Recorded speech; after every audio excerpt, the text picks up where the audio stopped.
नमस्कार साथियों, मैं आपका साथी धनराज शर्मा। आज वार्ड संख्या 6 के अंदर आज हम पहुंचे हैं, हमारी टीम और मैं खुद वहां पे पहुंचा हूं। और आज हमारे साथ में वार्ड संख्या 6 के वोटर्स हैं प्यारे लाल जी गौड़ साहब। उनसे जो अभी नगर पालिका के चुनाव नज़दीक आ रहे हैं उनको लेकर बात करेंगे। गौड़ साहब नमस्कार।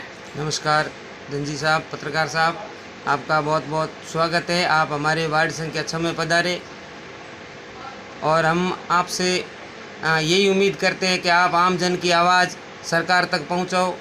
तो आम जन की आवाज़ ये है कि आज धोरिमना के अंदर 1.5 साल हो गए हैं नगर पालिका बोर्ड बने। उसके बाद में धोरिमना के अंदर विकास नाम मात्र का भी नहीं हुआ है और बाज़ार में जगह जगह नालियाँ हैं वो गंदगी से अटी पड़ी है और कचरे के ढेर है और नाम मात्र की नगर पालिका है। अब चुनाव नज़दीक आए हैं तो नेता बड़े बड़े वादे कर रहे हैं और धरातल पर अब क्या होगा और सत्ता का ऊँट किस करवट बैठेगा वो आने वाला समय बताएगा। लेकिन वर्तमान के अंदर जो चल रहा है अभी कांग्रेस की हवा अच्छी चल रही है। और दूसरे नंबर बात ये है कि बीजेपी के जो वादे थे वो बहुत बड़े बड़े वादे थे, लेकिन हकीकत धरातल पर एक भी वादा पूरा नहीं हुआ है। और पूछो आप। साथ ही ये कहूँगा कि अभी अपने 11 तारीख को चुनाव भी है और अपने वार्ड की क्या समस्या है, जैसे सुभाष नगर की समस्या में उठाए तो सुभाष नगर की समस्या ये है कि एक तो हमारा वार्ड था वो एक सुभाष नगर एक अलग वार्ड है जिसको मिक्स करके यहाँ पुलिस थाने से लगाकर मतलब और इधर ये सूदाबेरी की तरफ जा रहा है, वहाँ एक त्रिकोण साइड में कर दिया और एक वार्ड बना दिया 150 वोटों का और हमारा वार्ड बना दिया 700 वोटों का।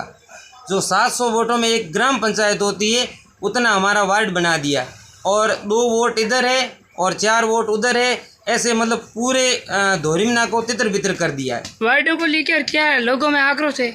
बिल्कुल आक्रोश है, लोगों को में भारी आक्रोश है, क्योंकि आज देखो जनता यहाँ का आदमी वहाँ पे कैसे जाएगा, वहाँ का आदमी यहाँ कैसे आएगा। आज 700 वोटों का बहुत बड़ा वार्ड है तो यहाँ एक कांग्रेस से एक बीजेपी से 2-4 निर्दलीय भी खड़े हो रहे हैं। तो अब देखते हैं कि लेकिन हवा जो चल रही है धोरिमना के अंदर ये अभी वर्तमान में ये चल रही है कि लगभग आइडिया हमारा ये है कि कांग्रेस का बोर्ड बनेगा। आपके जो सुभाष नगर है 6 नंबर वार्ड है वहाँ से कौन कौन प्रत्याशी चुनावी मैदान में है? हमारे कांग्रेस से है दिनेश कुलदीप और बीजेपी से एक गिरधारी लाल जी माठ साहब का नाम आ रहा है और एक है घनश्याम कुलदीप। अब देखो किसको टिकट देती है पार्टी। क्या लग रहा है, किन के पक्ष में माहौल ज़्यादा लग रहा है? माहौल तो धनजी साहब ऐसे है कि अभी तो कांग्रेस की तरफ ज़्यादा लग रहा है। कांग्रेस से दिनेश जी कुलदीप चुनाव लड़ रहे हैं। दिनेश जी कुलदीप का माहौल बहुत अच्छा लग रहा है जी। और लोगों में जिले को लेकर भी आक्रोश है। बहुत आक्रोश है। चुनाव में कुछ जिले को लेकर और वार्डों को लेकर क्या चुनावों पर असर पड़ सकता है? बिल्कुल बहुत असर पड़ेगा, क्योंकि यहाँ से हमारा बाड़मेर है 65 किलोमीटर और यहाँ से बालोतरा पड़ता है 150 किलोमीटर, तो बहुत प्रभाव पड़ेगा। और यहाँ हमारे लुक यहाँ से 3 किलोमीटर, वहाँ पे एक परसों की बात है एक्सीडेंट हुआ, तब यहाँ धोरिमना पुलिस को कॉल किया तो उन्होंने बोला कि ये हमारा मामला नहीं है, आप बाड़मेर से सदर थाने से पुलिस बुलाओ। तो बताओ इससे बड़ा। और जो जब यहाँ हॉस्पिटल में कोई रेफर करते हैं तो वो बोल रहे हैं कि हम बाड़मेर नहीं बालोतरा करेंगे।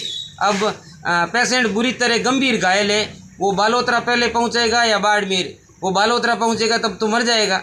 लेकिन क्या करें, ये सरकारों का मामला है, इसके बारे में तो हम क्या कह सकते हैं। लेकिन ये जनता के साथ बहुत बड़ा कुठाराघात हुआ है। अपने राज्य मंत्री के प्रति भी लोगों में आक्रोश देखने को मिल रहा है। बिल्कुल आक्रोश है। आज बाजार के अंदर कम से कम 100-150 ठेले वाले थे, वो बेचारे दिन को दिहाड़ी मजदूरी करके शाम को अपना पेट भरते थे, उनको सबको हटा दिया। और कल एक एसडीएम साहब ने कार्रवाई की थी, एक ठेले वाले के ऊपर फ्रूट भरे हुए थे और उसको हाथ से गिरा दिया। तो ये कहाँ तक उचित है, ये मंत्री साहब को भी सोचना चाहिए। और एक एसडीएम साहब जो एक आरएस पोस्ट का अधिकारी एक गरीब के ऊपर ऐसी इस प्रकार निंदनीय कार्रवाई करेगा तो उसके बारे में तो क्या कह सकते हैं और जनता भी क्या कहेगी, ये तो सब जानते हैं। प्यारे लाल जी, साथ ही ये कहूँगा कि जो अपने बड़े जो अतिक्रमण थे उनको न हटाकर जो लारी खोमसे वाले थे उनके साथ में क्यों अत्याचार हुआ है? सिर्फ उनके साथ ही अत्याचार होता है क्योंकि वो गरीब है। गरीब की कोई नहीं सुनने वाला है। सुनते हैं तो जो बड़े बड़े अमीर लोग हैं उनके तो जो अतिक्रमण किया ये यथावत है। उनको ऐसे ही नहीं बोला कि भाई आप यहाँ से वहाँ हट जाओ, ठीक है ना। और जो लारी वाले गरीब है जो दिहाड़ी मजदूरी करते हैं उनको पता है कि इनके ऊपर कितनी कार्रवाई करो, बेचारे ये तो बोल नहीं सकते, आवाज़ उठा नहीं सकते। और बड़े जो लोग हैं तो वो एक फ़ोन उनका आ जाता है तो उनको कार्रवाई बंद करनी पड़ती है।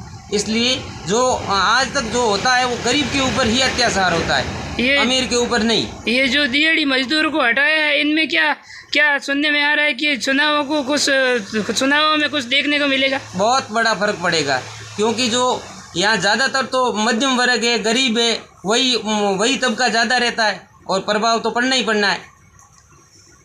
जैसे मेन बाजार के अंदर और ओवरब्रिज के नीचे जो अतिक्रमण था वो अतिक्रमण हटाया और पीछे कुछ अतिक्रमण और रह गया, वो अतिक्रमण नहीं हटाया।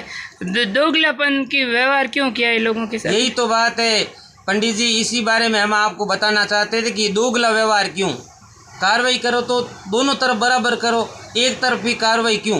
क्योंकि गरीब इन्होंने क्या बिगाड़ा है भाई? न तो सरकार का बिगाड़ा है न भाई प्रशासन का बिगाड़ा है, तो प्रशासन सिर्फ इन गरीब लोगों पे ही कार्रवाई क्यों करती? हमारा गुस्सा यही है कि कार्रवाई करो तो बराबर करो। आज डोली के अंदर अतिक्रमण है, आज कम से कम 20 सालों से अतिक्रमण है और वहाँ रसूखदार लोग हैं, वो महीने के 15-15, 20-20 लाख रुपए किराया वसूलते, ठीक है। और ज़मीन है आलम जी की डोली की, लेकिन उनके ऊपर कोई कार्रवाई नहीं होती।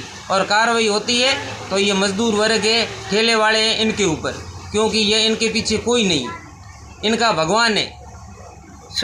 चुनाव को लेकर क्या कहना चाहोगे अपने क्षेत्रवासियों से? चुनाव यही है कि जनता है, जनता जनार्दन है, अपना वोट मतदान अपने सोच विचार करके दे और ज़्यादातर युवाओं को मौका दे, ठीक है ना। क्योंकि ऐसे है कि पुराने वाली बात नहीं है कि भाई एक बूढ़े बाप ने बोल दिया कि सबको एक जगह ही वोट देना, अब वो मामला नहीं है। अब जनता जागरूक है, एक अपना वोट लोग सोच समझ के देंगे। जी धन्यवाद। धन्यवाद।